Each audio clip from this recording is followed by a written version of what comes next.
शाम की पूजा का सही समय क्या होता है, शाम को दीपक कब जलाना चाहिए और दीपक जलाते समय किस नियम का पालन करना चाहिए।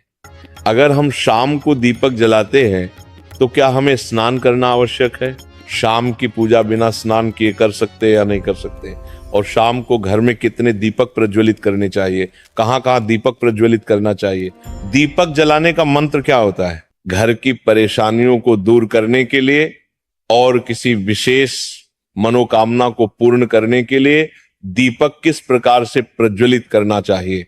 इसलिए आज हम पूरी तरह से संध्या वंदन पर प्रवचन करने वाले, शाम के समय जो आप संध्या वंदन करते हैं, पूजा आराधना करते हैं, दीप प्रज्वलित करते हैं, वह किस प्रकार से आपको करना है, किस नियम का पालन करना है।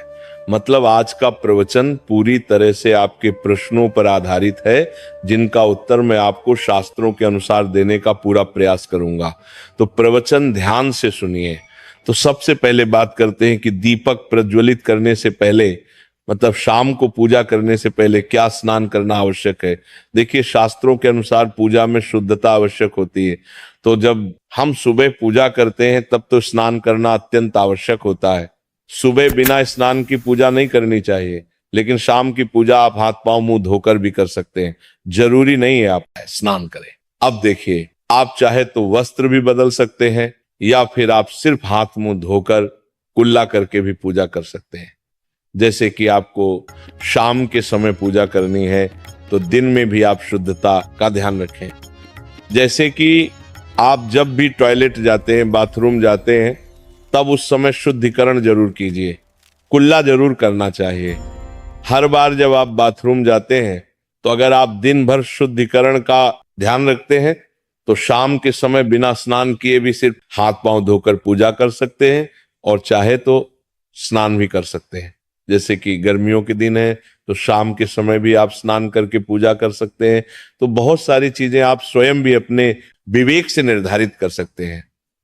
आपका अगला प्रश्न है कि शाम की पूजा में दीपक किस समय जलाना चाहिए। तो देखिए, शाम को जब पूजा का समय होता है वह प्रदोष काल का समय होता है, मतलब जिस समय सूर्य अस्त हो रहा होता है उस समय हमारे घर में दीपक प्रज्वलित हो जाना चाहिए। अब जैसे कि आप लोगों के प्रश्न आते हैं कि कितने बजे दीपक जलाना चाहिए शाम को, तो देखिए, शाम को सूर्यास्त का समय हर मौसम में अलग अलग होता है। जैसे कि सर्दियां चल रही होती है तो 5:30 बजे तक भी सूर्यास्त हो जाता है। जैसे गर्मियों का मौसम है तो 6:30 से लेकर 7 बजे तक ऐसे ही सूर्यास्त का समय होता है, कई बार 7:30 का टाइम हो जाता है। गर्मियों में तो प्रत्येक मौसम में सूर्यास्त का समय अलग अलग होता है, इसलिए एक सही समय बताना कि इसी समय आप दीप प्रज्वलित करें तो ये बहुत मुश्किल होगा और ये ठीक भी नहीं होगा। एक ही समय पर हर बार हम दीप प्रज्वलित करें नहीं कर पाएंगे। इसलिए संध्या काल का ध्यान रखिए। जब संध्या काल का समय होता है, मतलब जब सूर्य अस्त हो रहा होता है, उस समय आप अपने घर में दीपक प्रज्वलित कर दीजिए। और अब बात करते हैं कि कितने दीपक आपको अपने घर में प्रज्वलित करनी चाहिए। शास्त्रों के अनुसार संध्या काल में प्रतिदिन अपने घर के मुख्य द्वार पर एक दीपक जरूर जलाना चाहिए। इससे क्या होता है कि शास्त्रों के अनुसार शाम के समय संध्या काल में लक्ष्मी माता और उनकी बहन दरिद्रता दोनों ही भ्रमण पर निकलती है। तो जिस घर के मुख्य द्वार पर दीपक प्रज्वलित होता है उस घर में महालक्ष्मी प्रवेश करता है, और जिस घर के मुख्य द्वार पर दीपक नहीं जल रहा हो उस घर में दरिद्रता आती है। तो इसीलिए महालक्ष्मी का प्रवेश आपके घर में हो, इसके लिए घर के मुख्य द्वार पर एक दीपक जरूर प्रज्वलित करना चाहिए। और हाँ, घर के मुख्य द्वार पर जो दीप प्रज्वलित किया जाता है संध्या काल में, इसके बहुत सारे फायदे शास्त्रों में बताए गए हैं। शास्त्रों के अनुसार संध्या काल में जिस घर के मुख्य द्वार पर दीप प्रज्वलित होता है उस घर में किसी भी प्रकार की नकारात्मक ऊर्जा प्रवेश नहीं करती है। कोई भी वास्तु दोष आपके घर में हो, अगर आप मुख्य द्वार पर दीप प्रज्वलित करते हैं तो समस्त प्रकार के वास्तु दोष से मुक्ति मिल जाती है।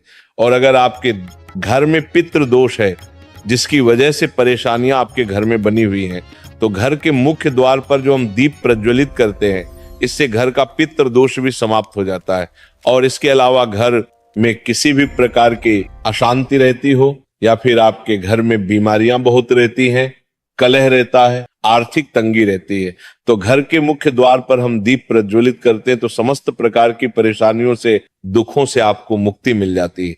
इसलिए घर के मुख्य द्वार पर दीप प्रज्वलित करना अत्यंत आवश्यक होता है।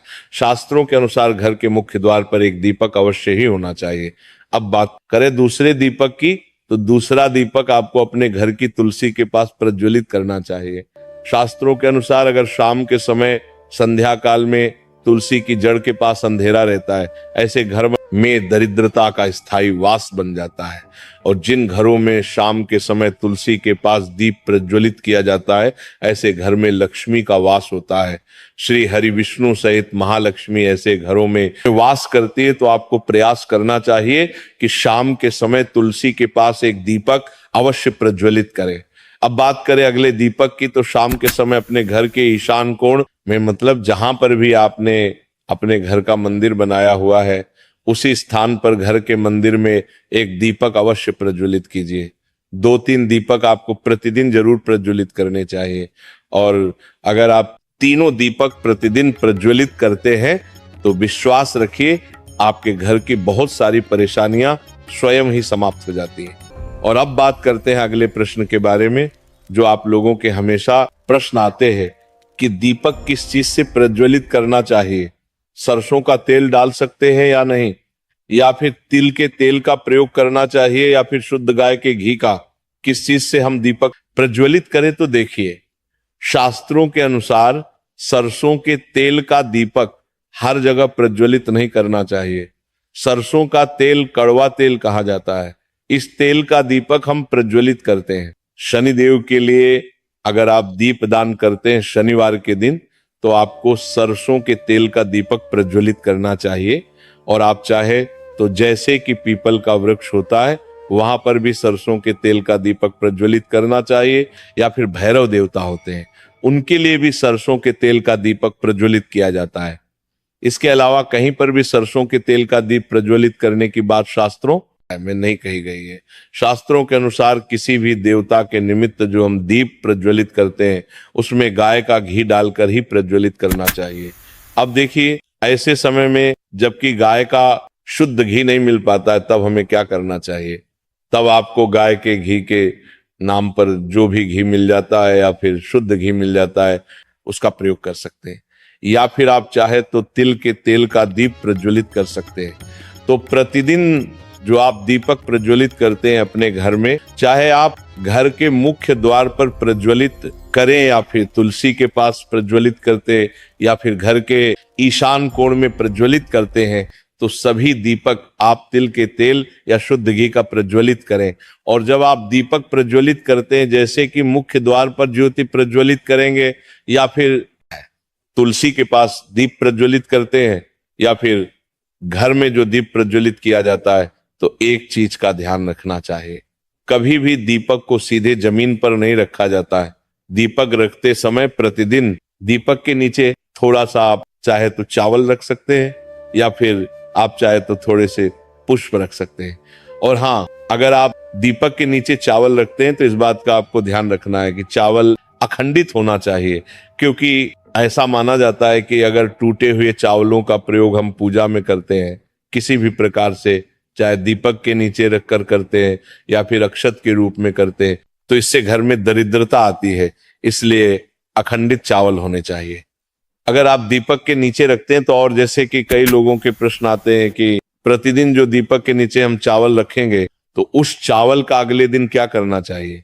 तो अगले दिन उठाकर आप पक्षियों को डाल दीजिए, पक्षी उसे खा जाते हैं। और घर में जो आप ईशान कोण में दीप प्रज्वलित करते हैं, मतलब घर के मंदिर में जो दीपक प्रज्वलित किया जाता है, उस दीपक को आप किसी पात्र में भी रख सकते हैं।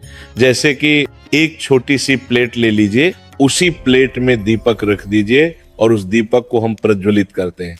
मतलब घर के मंदिर में जो दीपक प्रज्वलित करेंगे वह आप किसी पात्र में भी रख सकते हैं, लेकिन सीधे जमीन पर आपको कोई भी दीपक नहीं रखना, इस बात का ध्यान रखिए। और आपका अगला प्रश्न है कि शाम की पूजा करते समय किस मंत्र का जाप करना चाहिए। दीप प्रज्वलित करते समय दीप जलाने का मंत्र क्या होता है। तो देखिए, दीप जलाने का मंत्र मैं आपको बता देता हूं। आप अगर जप सकते हैं तो जरूर जपे, लेकिन अगर आप मंत्र नहीं जा पाते हैं तब भी शाम के समय जब दीपक प्रज्वलित करते हैं उस समय आप किसी भी मंत्र का जाप कर सकते हैं। जैसे कि आप चाहे तो माता रानी कृष्ण कन्हैया के किसी मंत्र का जाप कर सकते हैं, आपके कोई इष्ट देवता हो तो उनके मंत्रों का भी जाप कर सकते हैं, दुर्गा चालीसा